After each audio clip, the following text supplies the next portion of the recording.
The Echoes Beneath Black Hollow. Candle Story Summary.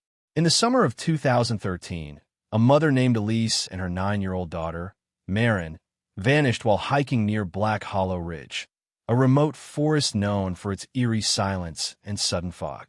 Their car was found parked neatly at the trailhead, keys still in the ignition, a half-eaten sandwich in the passenger seat. No signs of struggle. No footprints. No goodbye. For a decade, the case haunted the town of Grayson Falls. Rumors swirled. Cults, wild animals, even ghostly apparitions. But no evidence ever surfaced, until a lone camper named Jonah stumbled upon a collapsed root cellar deep in the woods. Inside, he found a rusted locket, a child's drawing, and something far worse, a shallow grave with 2 skeletons, entwined as if in an eternal embrace. But the chilling part wasn't the discovery. It was what came next. The drawing showed a cabin that didn't exist on any map. And etched into the cellar wall, in faint charcoal, were the words, "He watches from the trees." They were just going for a hike. A mother and daughter, chasing butterflies and summer air. But they never came back. It was the kind of morning that felt borrowed from a postcard, sunlight filtering through pine needles, the air thick with the scent of damp moss and wildflowers. Elise packed light, 2 granola bars, a bottle of water, and Marin's sketchpad. She told her neighbor they'd be back by noon. No one thought twice. Black Hollow Ridge was familiar, almost boring, a place where families went to unplug, not disappear. Marin, 9 years old and full of questions, had just discovered the word lichen. She kept pointing it out, tracing its patterns on tree bark with her fingers. Elise laughed, snapping photos with her old phone, the kind with a cracked screen and no signal. They weren't running from anything. They weren't chasing anything either. Just a mother and daughter, walking into the woods like they had 1,000 times before. The trail they chose wasn't marked on any official map. It was a local shortcut, known only to longtime hikers. It twisted through the trees like a forgotten vein, narrowing until it felt more like a memory than a path. Elise had taken it once before, years ago, with her late husband. She remembered the way the fog rolled in, without warning, how the birds stopped singing all at once. But she didn't mention that to Marin. At 10:42 a.m., Elise texted a friend. Found a cool spot. Marin's drawing it. That was the last message she ever sent. The phone later pinged a tower 5 miles away, then went dark. No one noticed. Not yet. The forest doesn't scream when it swallows someone. It just closes its mouth and waits. By evening, the car was still parked at the trailhead. Windows up, keys in the ignition. A half-eaten sandwich sat on the passenger seat, its edges curling in the heat. The ranger who found it said it looked like someone had stepped out for a moment and never returned. No signs of struggle. No blood. Just absence, stretched thin across the dashboard. The search began at dawn. Volunteers combed the woods with dogs, drones, and desperation. They found footprints, small ones, likely Marin's, but they ended abruptly near a dry creek bed. Elise's prints were never found. It was as if she'd vanished mid-step, like a breath held too long. The dogs barked at nothing. The drones captured only trees. Rumors bloomed like fungus. Some said Elise had run away, taken Marin to start over. Others whispered about the old stories, about the man who lived in the woods, the one who watched hikers from the trees. A few claimed they'd seen a cabin that wasn't there the day before. But every lead dissolved into fog. Every theory ended in silence. Marin's sketchpad was never recovered. But a week after the disappearance, a child's drawing was found nailed to a tree near the ridge. It showed 2 stick figures holding hands, standing in front of a crooked house. Above them, in red crayon, was a shape that looked like an eye. No one could confirm it was hers. No one could explain how it got there. Elise's sister, Clara, refused to believe they were dead. She camped near the trailhead for months, leaving notes in glass jars, whispering into the trees. "Come home," she'd say. "Just come home." One night, she swore she heard Marin's voice calling her name. But when she ran toward it, she found only fog and a single shoe half buried in the dirt. The forest grew quieter after that. Fewer hikers came. The birds returned, but they sang different songs. The wind carried whispers that didn't belong to it. And every so often, someone would find a new drawing, always of the same cabin, always with the same faceless figure watching from the trees. 10 years passed. The trail had aged. The paint on the sign peeled. But the sandwich in the car? It never molded. It just dried like it was waiting. Like everything else, the trailhead was untouched. No signs of panic, just silence, and a sandwich that never got finished. The trailhead sat beneath a canopy of whispering pines, the kind that sway without wind. It was exactly as Elise had left it, her car parked neatly, angled toward the exit as if she'd planned to return within the hour. The doors were locked. The windows were rolled up. The sun had baked the dashboard into a dull sheen, but nothing inside was disturbed.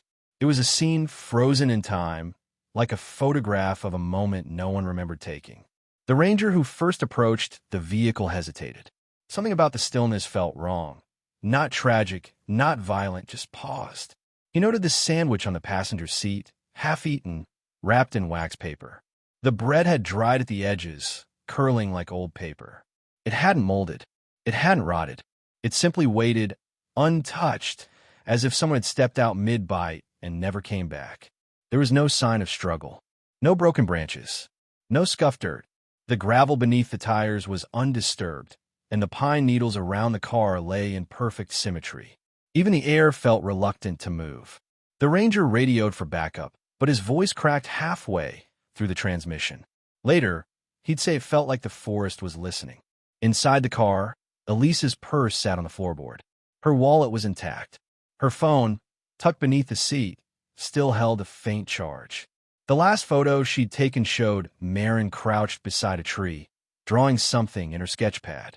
Her expression was serene, almost reverent. But behind her, in the blurred background, was a shadow that didn't belong to any tree. Investigators arrived within hours. They marked the area, took samples, photographed everything. But the scene refused to yield. No fingerprints beyond Elise's. No footprints leading away. The trail itself looked unused, though locals swore it was popular that time of year.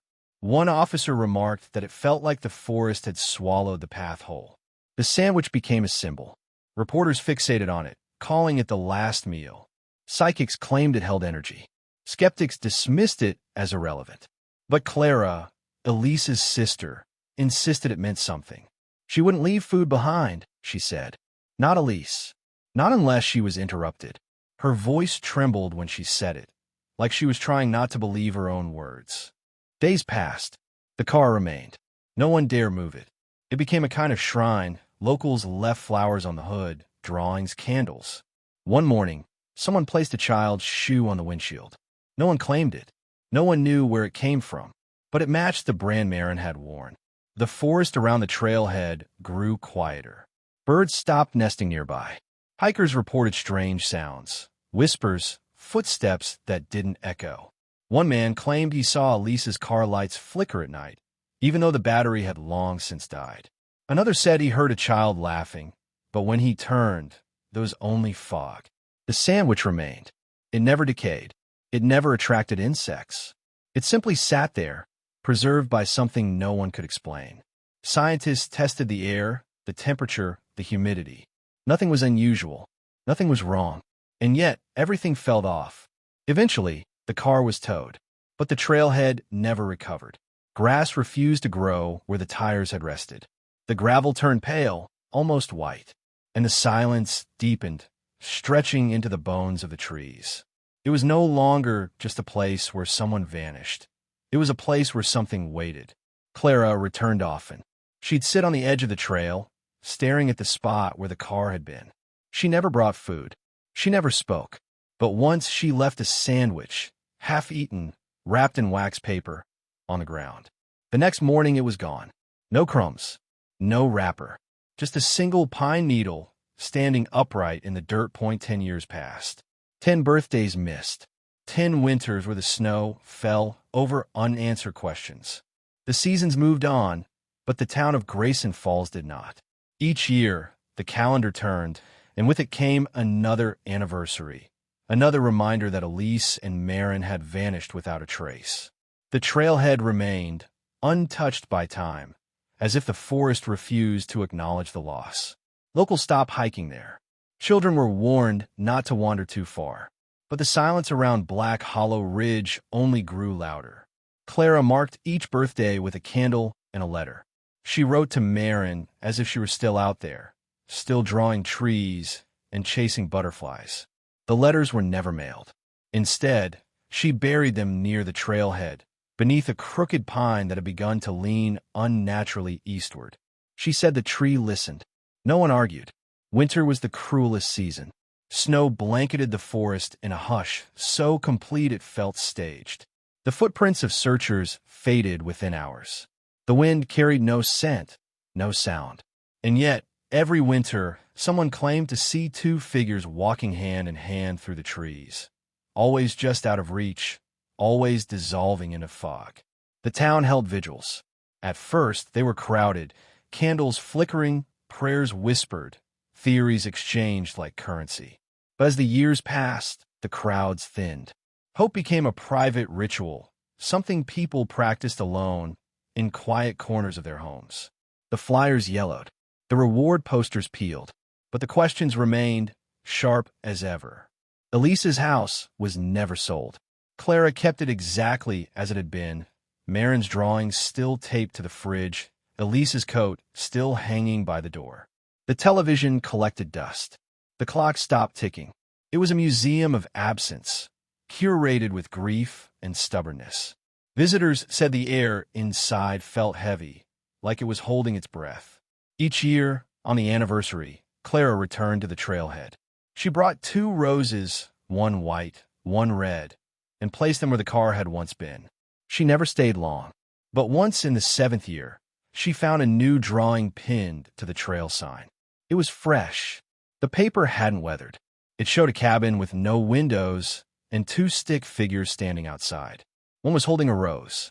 The police reopened the case twice. Both times, they found nothing new. The bones discovered in nearby would turn out to be animal. The cabin sightings were dismissed as folklore. But one officer, now retired, kept a file labeled Unresolved Echoes. Inside were photos, sketches, and a single note. The forest remembers. Marin's classmates grew up. They graduated, moved away, started families. But every so often, one would post a memory online, a photo of Marin at a birthday party, a story about her laugh, her obsession with drawing eyes. The posts always ended the same way. I still think about her. And beneath them, strangers would comment, I saw her once.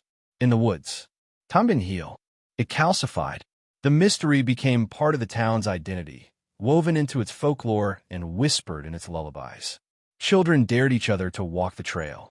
Teenagers filmed videos near the ridge, hoping to catch something strange. Most found nothing. But one video, uploaded in year 10, showed a flicker of movement behind the trees, too fast to be human, too slow to be wind. Clara stopped speaking to reporters. She said the story had been twisted, turned into entertainment. But she kept searching. She mapped the forest obsessively, marking places where the fog lingered longer than it should, where birds refused to sing. Her maps were chaotic, lines overlapping, symbols no one understood. But she claimed they told a story, one that hadn't ended. And still, the snow fell. Each winter, it covered the trailhead like a shroud. The roses froze in place. The drawings vanished. But beneath the surface, something remained. Something that hadn't moved in 10 years. Or perhaps, something that had never stopped moving at all. Jonah wasn't looking for ghosts. He just wanted solitude. But the forest had other plans. Jonah arrived at Black Hollow Ridge with no knowledge of Elise or Marin. He wasn't from Grayson Falls. He didn't read local news. He chose the forest for its isolation, its lack of cell service, its reputation for silence. He was a man trying to forget something, though he never said what. His backpack held only the essentials: a tent, a journal, a flask, and a book of poetry he never opened. The first night was uneventful. The wind whispered through the trees like a lullaby, and the stars blinked above him, indifferent. He pitched his tent near a dry creek bed, unaware that it was the same place where Marin's footprints had once ended. He slept soundly dreaming of nothing. But when he woke, the forest felt different, tilted somehow like the ground beneath him had shifted while he slept. Jonah wandered deeper the next day, following no trail, guided only by instinct and the strange pull of the landscape. He found a clearing that didn't appear on his map. The trees formed a perfect circle, their trunks unnaturally straight, their bark pale as bone. In the center was a mound of earth, half collapsed, covered in vines. It looked like a grave, but not a fresh one. Something older, forgotten, reclaimed by time. He didn't touch it at first. He just stood there, staring, as the wind died and the birds fell silent. The air thickened, the shadows lengthened. And then he saw it, carved into the bark of the nearest tree, faint but deliberate. He watches from the trees. The words were uneven, scratched with something sharp. Jonah felt his throat tighten.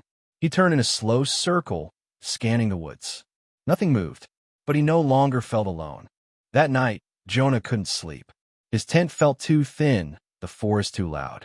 He heard rustling, but no footsteps, whispers but no voices. He lit a fire and sat beside it, clutching his flask, staring into the dark. At one point, he thought he saw a figure standing at the edge of the clearing, tall, unmoving, faceless. But when he blinked, it was gone. Only the trees remained, watching. The next morning, Jonah returned to the mound.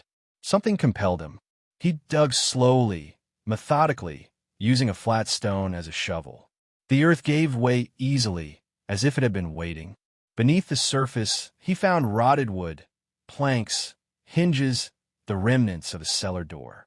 It had collapsed inward, forming a shallow pit. Inside were bones, 2 sets, small and large, curled together like they'd been holding each other. Jonah didn't scream. He didn't run. He sat beside the pit for hours, staring. The bones were old but not ancient.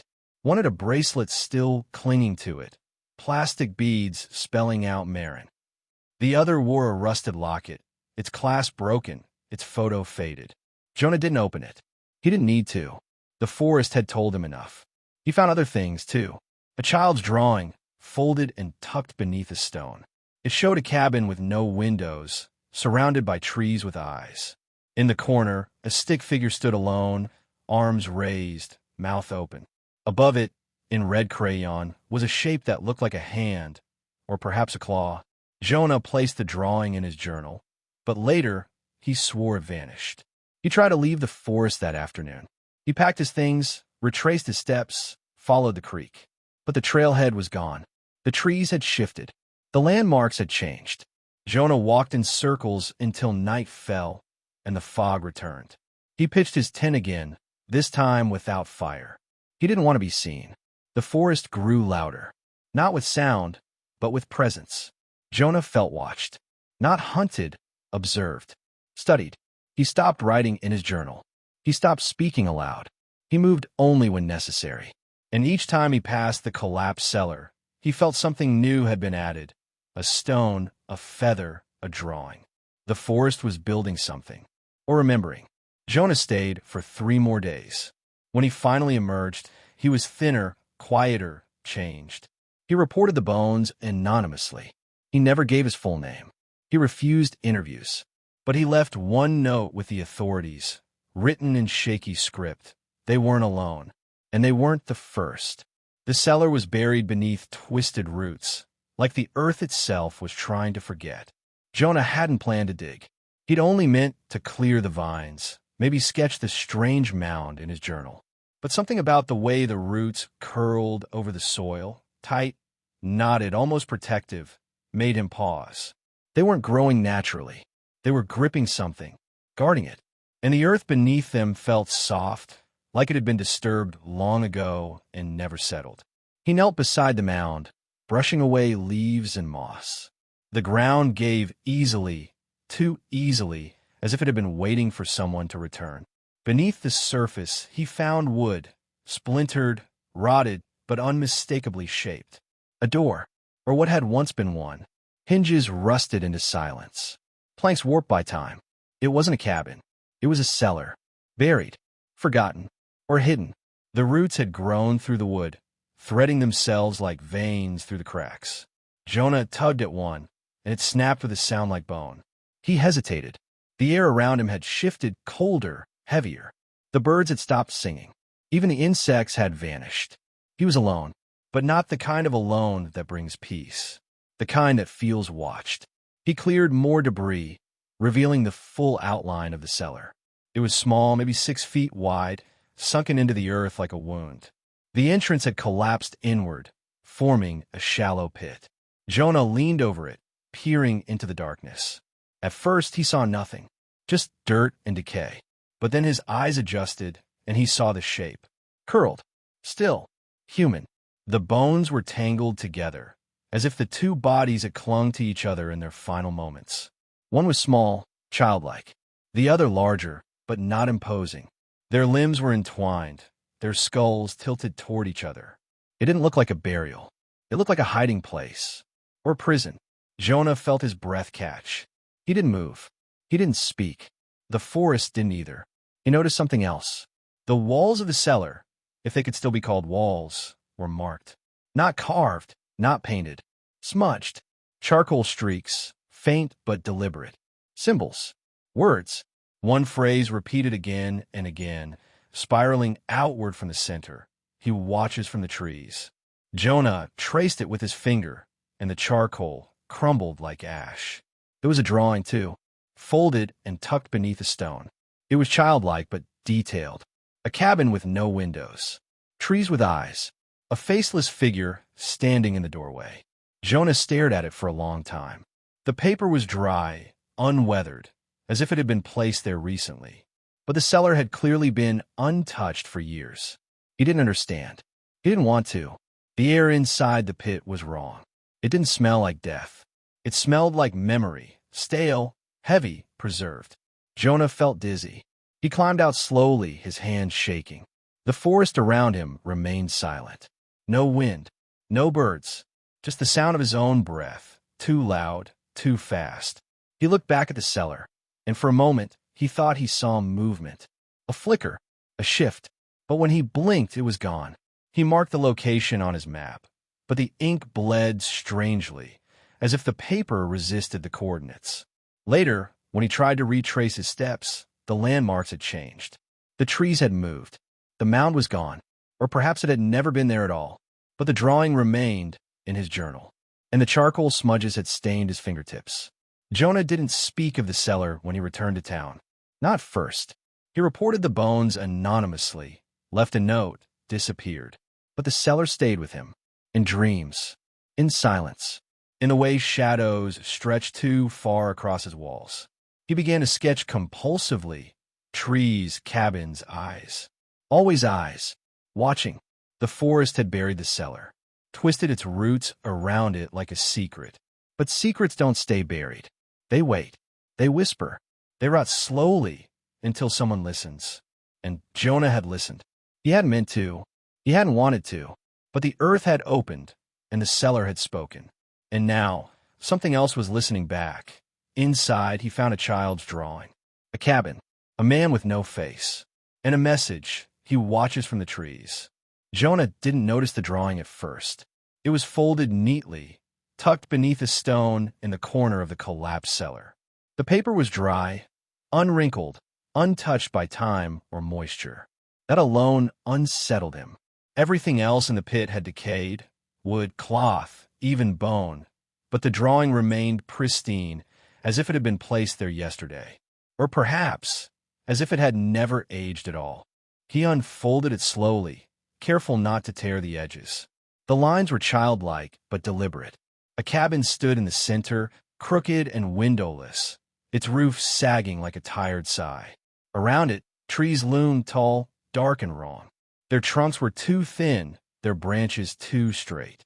And in each tree, where leaves should have been, there were eyes. Dozens of them, watching. In front of the cabin stood a figure. It had no face, just a blank oval where features should be. Its arms hung stiffly at its sides, and its legs were drawn too long, stretching into the ground like roots. Jonah stared at it for a long time. Something about the proportions felt off, not just eerie, but intentional, as if the child who drew it had seen something she couldn't explain and this was the closest she could come. Beneath the drawing, in shaky red crayon, were 5 words: "He watches from the trees." The letters were uneven, some capitalized, some not. The H was drawn with extra lines, almost like a symbol. Jonah traced the phrase with his finger, and the crayon smudged slightly, staining his skin. It felt fresh, too fresh, but the bones beside it told a different story. He looked around the cellar again. The walls were marked, not carved, but smeared with charcoal. Symbols, spirals, eyes, and again, the same phrase repeated in a circular pattern: "He watches from the trees." It was written over and over, as if someone had tried to trap the words inside the walls. Or perhaps try to keep something out. Jonah felt the air shift. It wasn't wind. It was pressure, like the forest had leaned in closer. He stepped back from the pit, clutching the drawing, his heart pounding. The trees around him were still, too still, and for the first time, he noticed something strange. The birds hadn't returned. Not since he'd uncovered the cellar. Not since he'd read the message. He tried to rationalize it. Maybe the drawing was planted. Maybe someone had left it there recently. But the bones told another story. The bracelet, the locket, the way the 2 skeletons were curled together. It didn't make sense. None of it did. And yet, the drawing felt like a key, or a warning, or both. That night, Jonah couldn't sleep. He kept the drawing beside him, folded and tucked into his journal.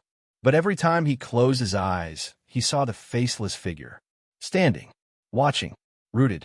He dreamed of trees with eyes, of cabins that breathed, of whispers that came from beneath the ground. When he woke, the drawing was gone, but the red crayon marks were still on his fingers. He searched the area again. The cellar was unchanged. The bones still there, the charcoal still smeared, but the drawing had vanished. He checked his journal, his backpack, even the folds of his sleeping bag. Nothing. Only the phrase remained, echoing in his mind: "He watches from the trees." It didn't feel like a message anymore. It felt like a presence. Jonah tried to leave. He packed his things, retraced his steps. But the forest had shifted. The landmarks were wrong.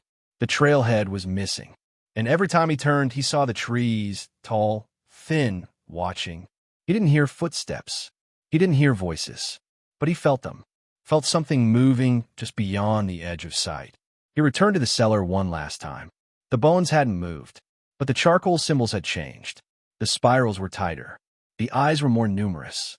And the phrase had been rewritten, larger, bolder, bleeding into the dirt. "He watches from the trees." Jonah didn't touch it. He didn't speak. He just stood there, breathing slowly as the forest closed in. The bones told a story no one wanted to hear. They hadn't died quickly. They had waited. Jonah didn't want to believe what he was seeing.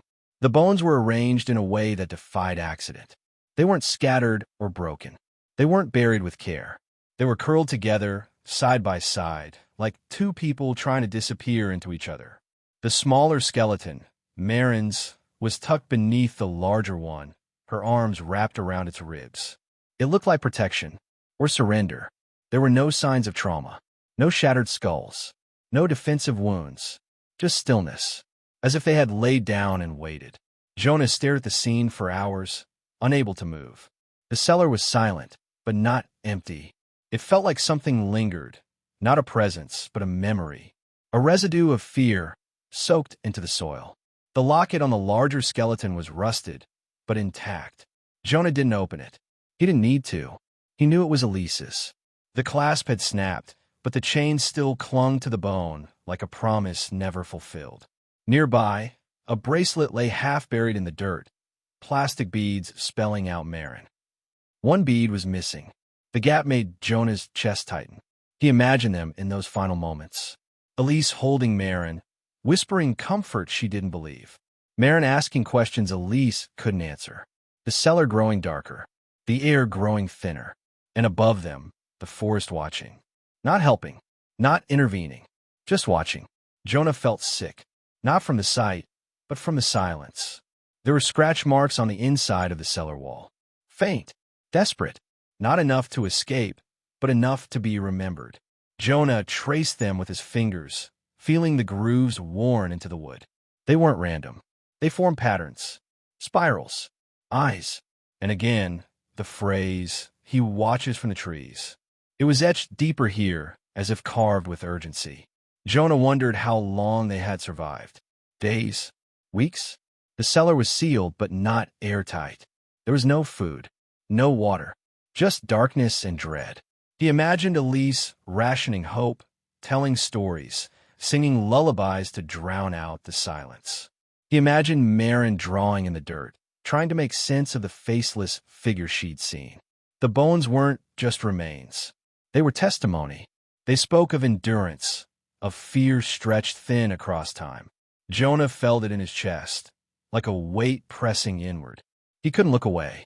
The way the skulls tilted toward each other, the way the fingers curled, not in pain but in longing. It wasn't just death. It was waiting, endless, unanswered waiting. He found a small pile of stones near the skeletons, arranged in a circle. Inside it, a feather, black, unbroken. It didn't belong there. It didn't belong anywhere. Jonah picked it up and felt a chill run through him. The feather was warm, not from his son, from something else. He dropped it, but the warmth lingered in his palm. The cellar had no roof, just roots and soil. But Jonah felt enclosed, trapped. The trees above leaned inward, their branches forming a canopy that blocked the sky. He tried to climb out, but his limbs felt heavy. The air was thick, the silence was louder, and the bones, those quiet, waiting bones, seemed to whisper without sound. He sat beside them, not out of curiosity, but out of respect. He didn't speak. He didn't cry. He just listened, to the wind that didn't blow, to the birds that didn't sing, to the forest that didn't breathe. And in that silence, he heard something else. Not words, not voices, just a feeling, a presence. Watching. Jonah left the cellar eventually, but he didn't leave the story. It followed him, in dreams, in shadows, in the way trees leaned toward him when he passed. He never spoke of the bones again, but he kept the bracelet, and sometimes, when the wind was just right, he swore he could hear Marin's voice. Not screaming, not crying, just waiting. The locket belonged to Elise. Inside was a photo, her and Marin, smiling. But someone had scratched out Elise's eyes. Jonah didn't notice the locket at first. It was half buried in the dirt beside the larger skeleton, its chain tangled around a rib like a forgotten thread. The metal was tarnished, dulled by time and soil, but its shape was unmistakable, heart-shaped, delicate, the kind worn not for fashion but for memory. He reached for it slowly, as if afraid it might vanish the moment he touched it. The clasp was broken, but the hinge still worked. It creaked open with resistance, revealing a faded photograph inside. Elise and Marin, side by side, smiling. The kind of smile that belongs to summer afternoons and shared secrets. Marin's hair was braided, her cheeks flushed with joy. Elise looked tired but content. Her arm was wrapped protectively around her daughter, her eyes fixed on the camera. But those eyes were no longer visible. Someone had scratched them out. Not gently, not symbolically, violently. The paper was torn where her eyes had been, gouged with something sharp. The rest of the photo remained untouched. Marin's face was pristine, her smile intact, but Elise's gaze had been erased, as if her ability to witness had been stolen. Jonah stared at the image for a long time. The scratches weren't random. They were deliberate, repetitive, as if whoever had done it wanted to make sure she couldn't see. Or perhaps wanted to make sure she was never seen. He felt a chill crawl up his spine, the kind that doesn't come from cold but from recognition. Something about the violence was personal. He wondered who had done it. Elise herself, in a moment of despair? Or someone else, someone who had found them, watched them, waited? The cellar had no signs of intrusion, no evidence of another person. But the drawing, the symbols, the phrase, "He watches from the trees." Jonah couldn't shake the feeling that Elise hadn't died alone, that something had been there, just out of sight. The locket was old, but the scratches were fresh. The metal around the hinge was clean, as if it had been opened recently. Jonah examined the edges, looking for fingerprints, smudges, anything. But the surface was smooth, too smooth, like it had been handled carefully, or reverently. He closed it slowly, the hinge groaning like a warning. He placed the locket beside the bones, unsure if he was returning it or offering it. The forest around him remained silent. The trees leaned inward. The air thickened. And for a moment he felt watched, not by eyes but by absence, by something that had once seen and now refused to be seen. Later, when Jonah tried to describe the photo to authorities, he couldn't. The image blurred in his memory. He remembered Maren's smile. He remembered the scratches. But Elise's face refused to form. It was as if the act of erasure had extended beyond the photograph, into thought, into recollection. He began to wonder if the photo had ever shown her face at all. He kept the locket for a while, not out of sentiment, but out of compulsion. It felt like a key, or a curse. He wore it once, briefly, beneath his shirt.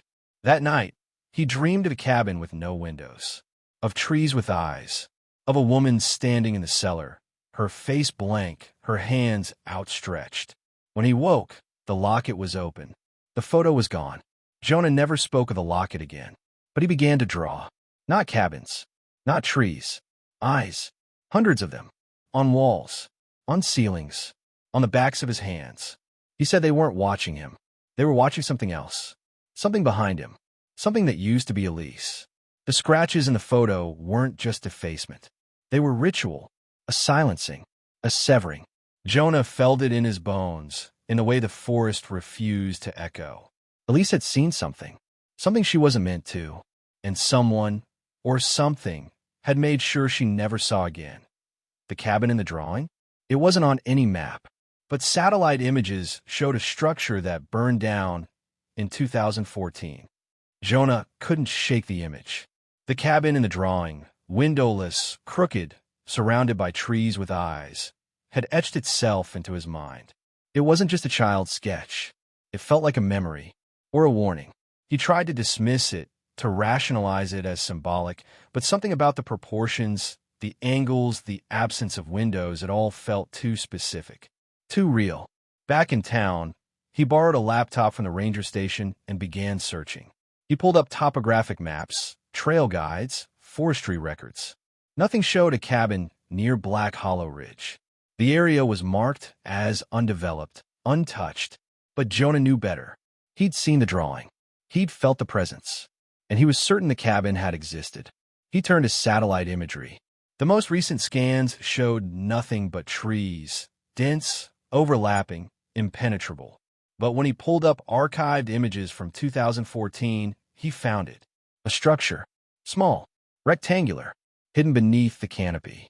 It appeared in only one frame, taken in early spring before the leaves had fully bloomed. And in the next image, taken just weeks later, it was gone. The coordinates matched the area near the collapsed cellar. Jonah zoomed in, heart pounding. The structure had no visible windows. Its roof was sagging. The ground around it was scorched. A burn scar stretched outward like a ripple, blackening the soil. No fire had been reported in that area. No cleanup. No investigation. It was as if the cabin had been erased. He asked the local forestry office about it. They shrugged. Could have been a hunter's shack, one man said, or a squatter's place. We don't track everything out there. But when Jonah pressed further, the tone shifted. That part of the forest, it's strange, another ranger admitted. We've had compasses fail. GPS glitch. People get turned around. It's like the trees move. Jonah printed the satellite image and compared it to Maren's drawing. The match was uncanny. The shape, the angle, even the placement of the surrounding trees. But the drawing included something the satellite didn't. A figure. Faceless. Standing in the doorway. Watching. Jonah circled it in red ink, then stared at the page until the lines blurred. He began asking around town. Most people had never heard of a cabin in that area. But one elderly woman, a retired teacher, paused when he showed her the drawing. That's the Watcher's house, she whispered. We used to tell stories about it. Said it belonged to a man who never blinked. Said he could see you even when you close your eyes. She refused to say more. Jonah dug deeper. He found a single newspaper clipping from 2014. Buried in the archives, barely a paragraph long. Unidentified structure destroyed in forest fire. No injuries reported. Cause unknown. No photos. No follow-up. Just a date. April 3rd. Less than a year after Elise and Maren vanished. The timing felt deliberate, like someone or something had tried to cover its tracks. He returned to the forest with the coordinates. The area was overgrown, but the burn scar remained. The soil was darker, brittle. The trees around it leaned away, as if recoiling. Jonah stood in the center, imagining the cabin, imagining Elise and Marin inside, imagining the faceless figure watching from the doorway. He felt the air shift, the silence deepen. The forest remember. He found no debris, no nails, no wood, just a single stone, flat and smooth, placed deliberately in the center of the scar. It was warm to the touch. Beneath it, he found a scrap of paper, half-burned, edges curled. It showed part of a drawing, a tree, an eye, and the letter H. Jonah pocketed it, unsure why. It felt like a piece of something larger, something unfinished. The cabin wasn't on any map, but it had existed, briefly, secretly, and now it was gone, burned, forgotten, but not erased, not entirely. Jonah knew that places like this didn't vanish. They waited, they shifted, they watched, and somewhere beneath the soil and silence, the watcher's house still stood. Some say the forest keeps secrets. Others say it keeps souls. But one thing's certain, Black Hollow Ridge will never be silent again. The forest had always been quiet. That was its charm. Hikers came for the solitude, for the hush that settled over the ridge like a blanket. But after Jonah's discovery, the silence changed. It wasn't peaceful anymore. It was expectant, heavy, like the trees were listening, like they were waiting for something to speak. Locals began to notice strange things. The wind no longer moved in predictable patterns. It circled the ridge, whispering through branches with voices that didn't belong to it. Children claimed they heard laughter in the woods, soft, distant, and wrong. Not playful, not human, just echoing. The trailhead, once a place of departure, became a place of avoidance. Flowers wilted faster there. Candles refused to stay lit. Even the gravel seemed to shift, rearranging itself into spirals and symbols no one remembered placing. A ranger found a pine cone filled with teeth. He didn't report it. He just left town. Clara returned one last time. She didn't speak. She didn't cry.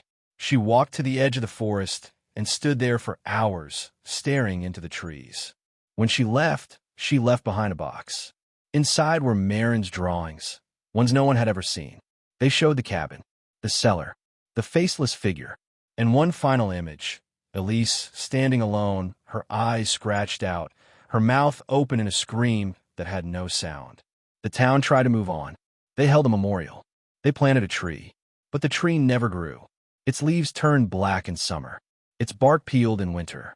And beneath it, the soil remained cold, no matter the season. People stopped walking past it. Even animals avoided it. It became a landmark of forgetting. Jonah disappeared. No one saw him leave. His cabin was found empty, his journal torn to pieces. But one page remained intact. It showed a map, hand-drawn, chaotic, filled with symbols and spirals. At the center was a phrase, "The forest doesn't forget. It waits."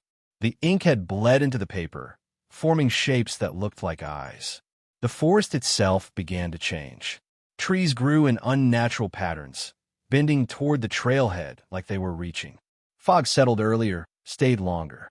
The birds sang less, and when they did, their songs sounded like mimicry, like something trying to remember how humans sounded, like something rehearsing. A group of teenagers filmed a video near the ridge. They laughed, dared each other to enter the woods. But when they played back the footage, they saw something none of them remembered seeing, a figure standing in the background. Tall, still, faceless, watching. The video was deleted, but the memory remained. The phrase began to appear elsewhere, carved into benches, scratched into signs, written in charcoal on the walls of abandoned buildings. He watches from the trees. No one admitted to writing it. No one claimed to understand it. But everyone recognized it. It had become part of the town's language. A warning, a truth. Some said the forest had absorbed Elise and Marin, that it had taken them not out of malice, but out of hunger, that it needed stories to survive. Others believed the forest was a mirror, reflecting what people refused to see. But the faceless figure wasn't a monster, but a memory. A grief too large to name. But one thing was certain. Black Hollow Ridge was no longer silent. It breathed. It watched. It remembered. And every so often, when the fog rolls in and the wind dies, someone hears footsteps behind them. Slow. Measured. Not chasing. Just following. Just waiting. 10 years ago, Elise and Marin walked into the forest chasing butterflies. What they found, no one could fully explain. A cellar buried in silence. A drawing that shouldn't exist. A cabin that burned without a trace. And a message that still echoes through the trees. He watches. Some say the forest took them. Others say it revealed something we weren't meant to see. But one thing is certain. Black Hollow Ridge is no longer silent. It breathes. It remembers. And it waits. So, if you ever find yourself near the trailhead, and the wind dies, and the bird stops singing, don't look back. Because the forest doesn't forget. And neither does he.